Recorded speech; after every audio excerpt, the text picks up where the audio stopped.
Hello everyone and welcome to my brand new series. Yes, this 2019 is going to be a weird year, guys. Trust me. Because I'm going to see, now especially since I'm actually going to start making videos a little bit better now.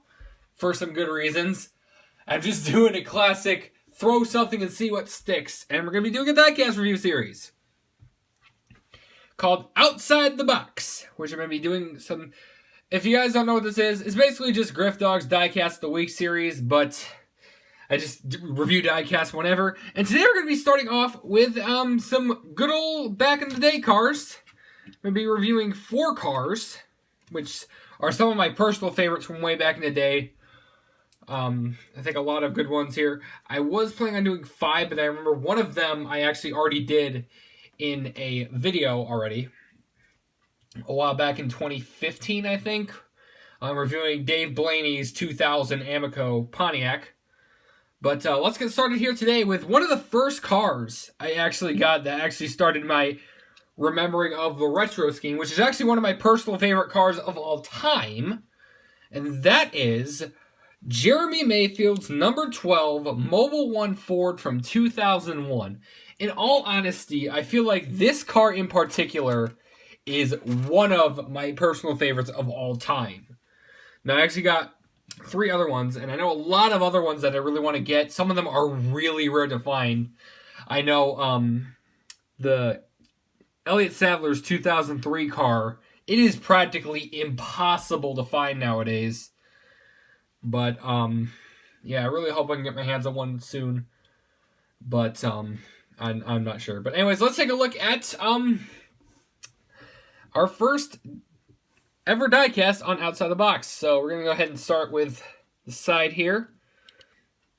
Now, I think one of the big things I really like about the car is just the colors are just fantastic on this car. Just the perfect blend of blue, like that navy sort of shiny blue, the white, the red. It works perfect, especially on this car. And I really hope Clint Boyer runs a throwback of this car.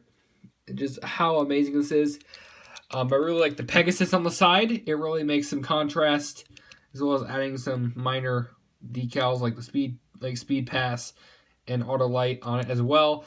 I don't know why, but I think my first little favorite thing is the hood, on how the logo is on tilted a little bit.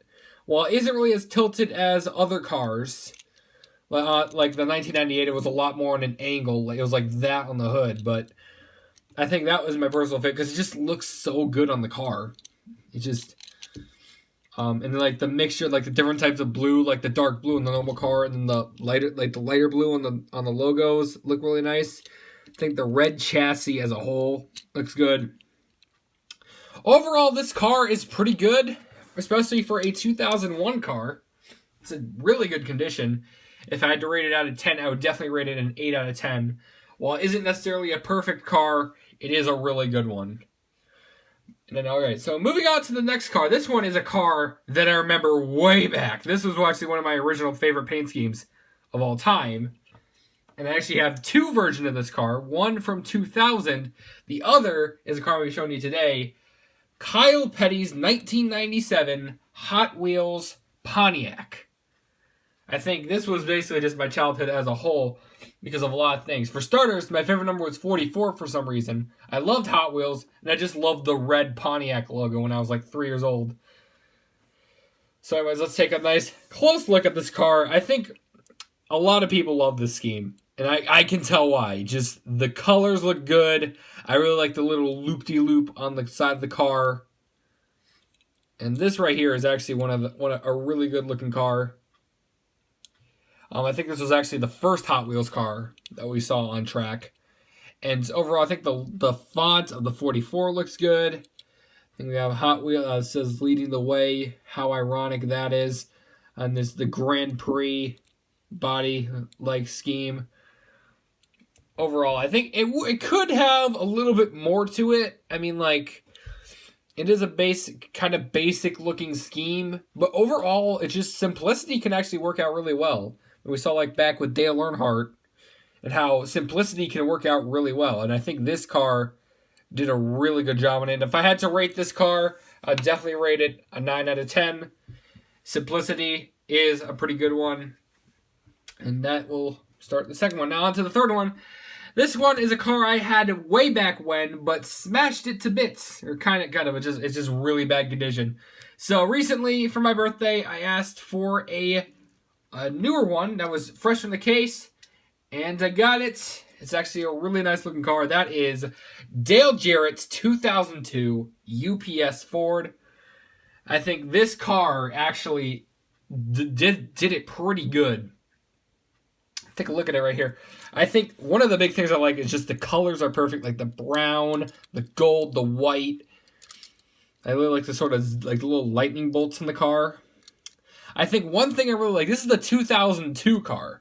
I had the 2003 car. I think another big thing I really like about this car that's different from 2003, and really the only difference from 2003 is the rear of the car.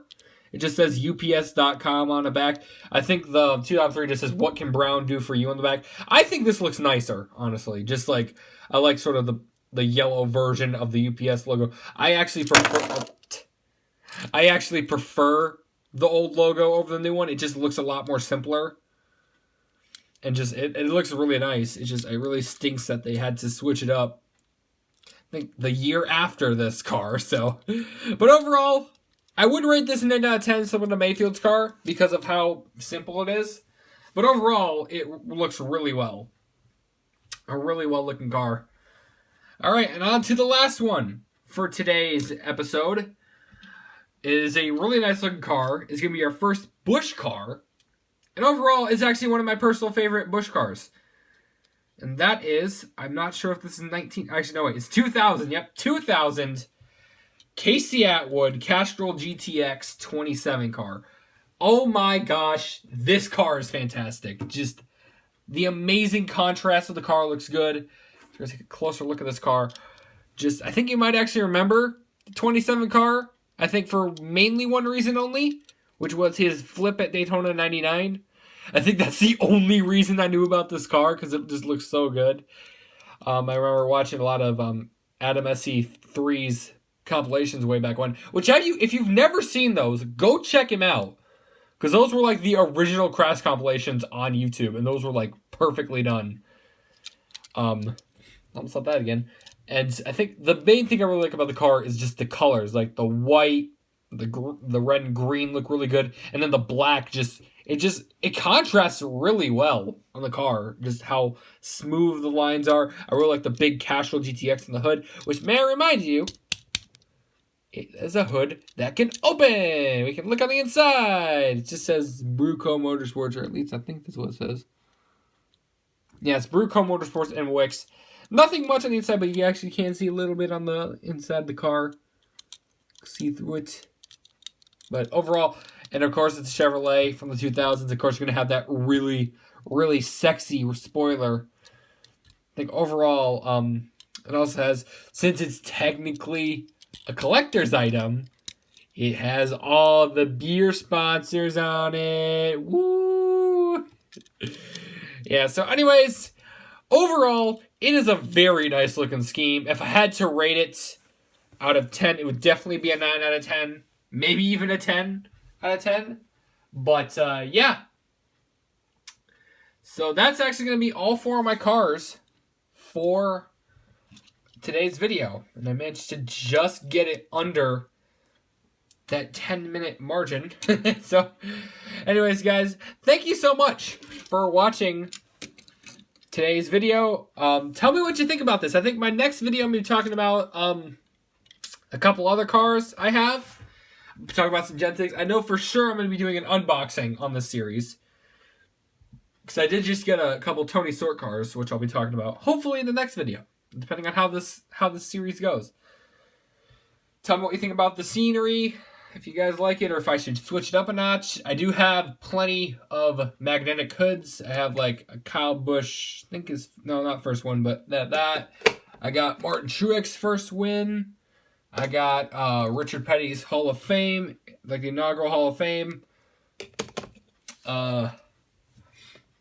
Hamlin's 2007 Loudon win, etc., etc., etc., etc.